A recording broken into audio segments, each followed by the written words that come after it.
Bonjour à tous, alors aujourd'hui je vous présente un petit comparatif entre la caméra du Mavic et la caméra du Canon G7X Mark II. C'est un appareil que je viens d'acheter il y a moins d'une semaine, donc je voulais comparer juste le rendu vidéo par rapport au Mavic.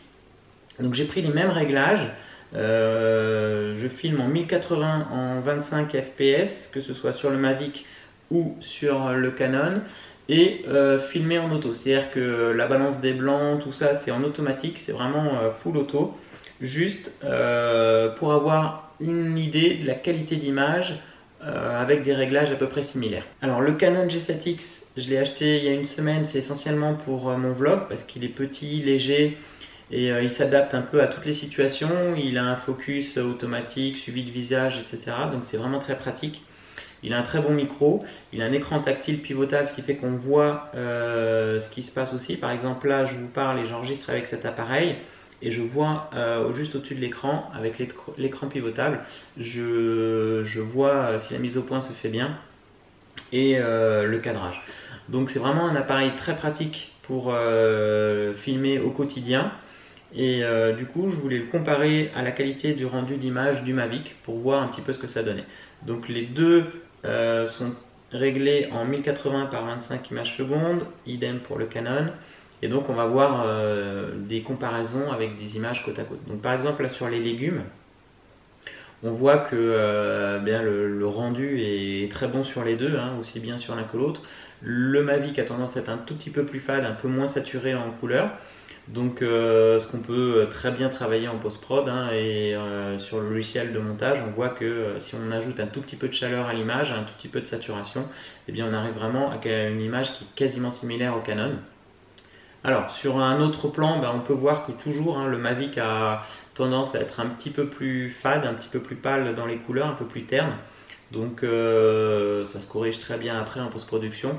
Mais c'est vrai que le Canon apporte l'avantage d'avoir une image brute sans travail derrière dans le logiciel, d'une qualité d'image qui est relativement acceptable, alors que le Mavic, donc qui est en mode dessiné-like, hein, peut-être ça peut changer suivant le mode que vous utilisez, mais en 1080 25 images par seconde en mode auto et juste on applique le mode dessiné-like pour la qualité de l'image, on voit que c'est un petit peu plus fade que le Canon, donc du coup avec le Mavic c'est vrai qu'on aura tendance à devoir retravailler un tout petit peu les couleurs, la colorimétrie en post-production si on veut quelque chose d'un petit peu plus saturé. Mais c'est vrai que l'avantage du Canon, c'est que dès que je prends une image en mode auto, et ben, en post-production, j'ai très peu de retouches à faire.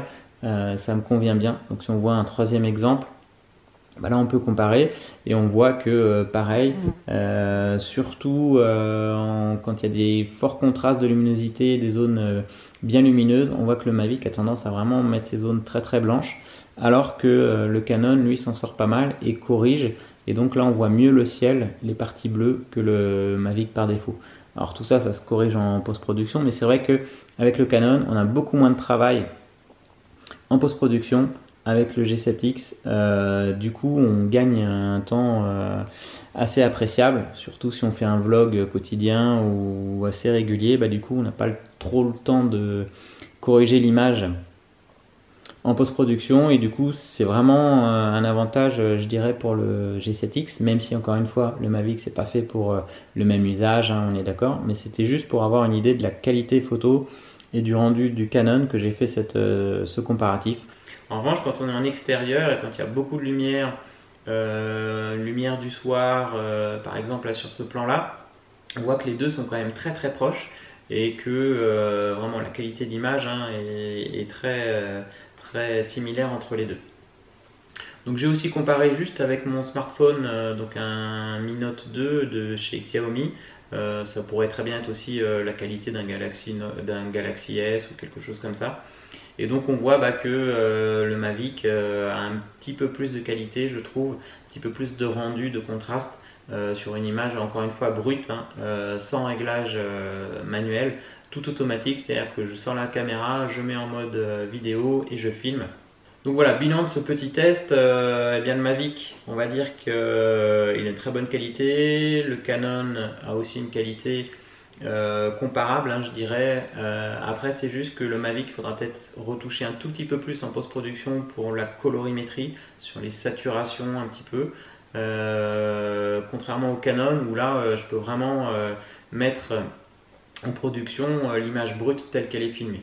Donc petit avantage pour moi au Canon en termes de rapidité et de temps gagné au montage, mais en termes de qualité d'image, on est quand même sur des caméras qui ont vraiment une qualité à réglage à peu près équivalent, similaire. Donc plutôt un bon point.